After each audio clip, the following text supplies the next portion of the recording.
ngezwa enkonzweni ena hey study praise and worship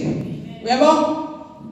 and ngale ngathi ngizwa angizange nginike ithuba lokuthi understand ukuthi if you calling a praise uthi worship uthi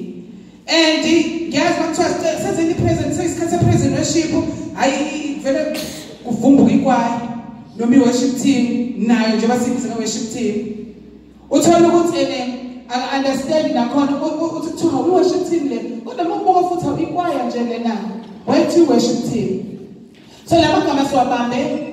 ngoba siwezwa eshiwo sangayihlupha ukuthi siwa understand mhlawumbe nangolimi lwethu nokuthi sigcine kukona ukuthi kahle kahle mase kwenzeka lokhu kwenzakalana umuntu wesifazane noma ngasakhuluma naye yedwa ngicela uqale ngichaze indaba yegama elithi praise khona le okay angikhulumi ngezulu khona lento lamagama esiwasebenzisayo mangabe thina siyadumisa hey bese kuba khona laba abanjengo ogogumeziwe uthola babhala ama poems bese kuba kuthiwa khona abantu akuthiwa bayinyosi nezazi inyosi inyosi imbongi nani igama bengilifuna and uma ngabe uthatha imbongi uma isiswa ngasesilizini kuthiwa uya praise inkosi akithi leyo esuke iphila ngithi so uma usungaphakathi ke enkonzweni mhlambe kuyaye kufikele yini ukuthi uhlukanise ukuthi hayi angiyona imbongi mina le ukuthi hayi mina ngiyona imbongi noma ngenzani understand into engizama ukuyisho so bezocela ukuthi mhlambe uma siqala sisebenzisa amagama siqale nje eqaleni ekutheni mangabe ngiyimbongi and wonke umuntu uyimbongi nama khona ngeke imbongi la ngicela angiphangisisana imbongi sheli ngesingisi poet ukhona ngeyona ake so sonke hawu bese ngandike le ndaba ngoba kusho ukuthi understand akithi so asithi izinto ngichaza kaningi ngoba masiyimbongi se understand ukuthi makuthiwa awusukume ukuthi upraise or ubongele or usho lezo zibongo zalowo muntu kusuke kuchaza uthina ngithi now asibuyisekele praise ithi uthi omunye ngelinye ilanga ngimlalele nje ethi uyazi ukuthi kuhlukile ipraise ne-worship ihluke ngenxa yokuthi uma sikhuluma mhlawumbe lethi asibuye size enkonzweni ngicela ukuphuma kubantu abaseceleni when you praise God Almighty or when you praise uJesu or when you praise okay ngisho ngesiZulu umdala usuke ukhuluma into osuke uthi ngiyabonga njengoba kunegama lokumbongi nani into asuke ekwenzele yona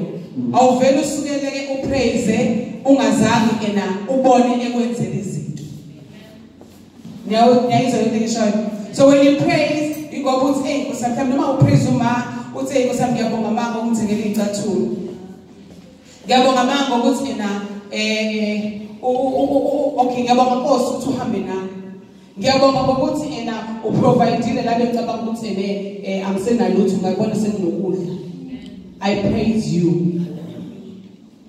ngizama ukuyishontisha le ndaba ngiyathemba ukuthi ngiyalandelela but uma usuza la le part ethi I worship or you worship ila esekufanele noma ngabe kuthiwa usebenzisa upraise it's not about singing only it is about talking as well so even if sekufika ku worship asiza ukuthi makuthiwa let us worship bazalwane ebese sibheka team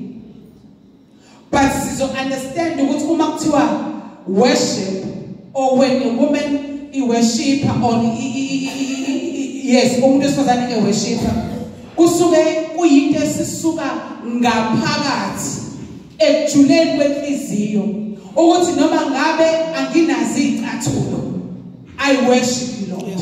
Uma ngingenako ukudla, noma ngingenako ukudla, you are still God. I worship you. I don't do it ngoba wena unginikeze uphahla wanginika imoto wanginika but I do it because ngiyazi ukuthi wena ukhona njalo esimweni sokusuka ukhona. Ngiya-understand kahle. Niyawuzwa umehluko. So ebaluleke nawo konke umuntu wesifazane. Lezi zinto fanele sizenze zoyithuka. Fanele sibonge uma senzele okuhle.